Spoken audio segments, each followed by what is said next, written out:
High, আমি সুতপা। তোমরা তো অলরেডি আগের পার্টে দেখেই নিয়েছো আমরা নন্দী হিলস থেকে নেমে পড়েছি। আর নন্দী হিলসে থাকাকালীনই আমরা ওপরেই আমাদের লাঞ্চ করে নিয়েছিলাম, আর সেটা দেখেছিলাম ম্যাগি, যেটার কিছুটা গ্লিমস তোমরা আগের পার্টেই দেখেছো। যদি না দেখে থাকো অবশ্যই গিয়ে আগের পার্টগুলো দেখে আসো। এরপরেই আমরা নন্দী হিলস থেকে নেবে নন্দীগ্রামের মধ্যে দিয়ে পৌঁছে গেলাম শ্রী কানিভা বাসবানা টেম্পলে, যেটি ইন্ডিয়ার টোটাল 9টি নন্দীজির মূর্তি আছে, যার মধ্যে এটি অন্যতম।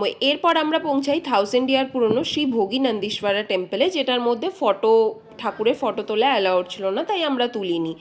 এখানে আমাদের বাসের গাইড বলে দিয়েছিল 40 থেকে 45 মিনিট কাটিয়েই বেরিয়ে আসতে, তো আমরা সেই মতন বেরিয়ে আসি এবং নেক্সট গন্তব্য ইঞ্জিনিয়ারিংয়ের জনক শ্রী বিশ্বেশ্বরায়া রায়ের স্যারের বাড়িতে যাওয়ার দিকে এগোই। কিন্তু সেখানে রাস্তা খারাপ হওয়ার জন্য আমাদের বাস যেতে পারেনি। তো আমাদের নেক্সট গন্তব্য, তোমরা কি কিছু গেস করতে পারছো?